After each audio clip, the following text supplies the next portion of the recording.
My name is George Carter. I was previously the Managing Director at Nikko Asset Management, a role I had for 7 years.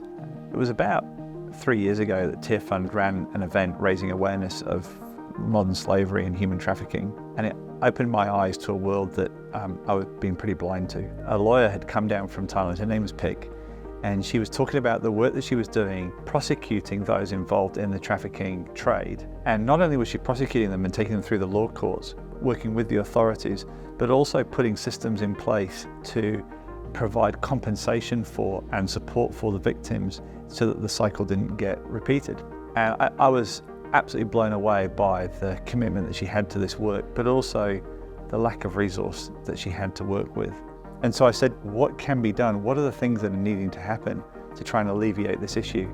And it comes down to a stream of funding that can enable more work to be done by lawyers in Thailand. And so the Freedom Fund was a result of thinking about how can we solve that problem. The Freedom Fund was and remains cutting edge. There's nothing quite like it in New Zealand. The premise is that there is capital to be put to use from which we can generate an income stream. So think about putting money to invest in bonds or cash, and that generates an investment return. And what the Freedom Fund's doing is it's saying, can we use your capital to generate an income stream? And that income stream, instead of going back to the investor, goes to the charity. It goes through Tearfund for the work of dealing with slavery and trafficking. The Freedom Fund's unique point is that all of the returns and all of the fees, everything goes straight through to charity.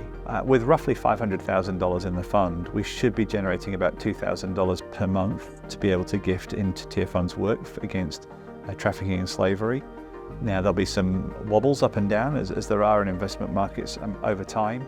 I think that we can do an awful lot more, and so we can leverage the infrastructure that's in place, I think tenfold. I think we can realistically aim for a $5 million fund, and instead of that being $2,000 a month, that's now $20,000 a month. And you can just see what kind of difference that makes to have that cash flow available for this important work.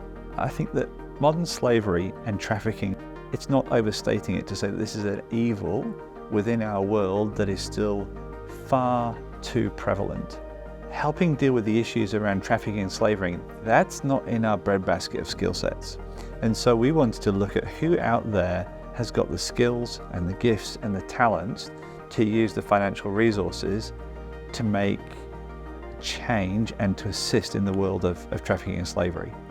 And you look at the work that's being done through Tearfund and likes of Lift International, who are one of their sub-partners, and they're recognised by governments around the world for the work that's being done. They're recognised for the good and the change that they're operating in this way. And so we say, okay, we'll use our skills in what we can do, and then we're going to hand this over and partner with people who've got skills in other areas to do what they do. And between us, we can do this. Part of this is about just raising awareness to say this is a part of society that we should not be okay with, and it needs to change. We need to raise awareness individually, corporately, and globally to bring about change. And the work that Tearfund are doing and Lift are doing is helping to bring about that change. And we want to be a part of that.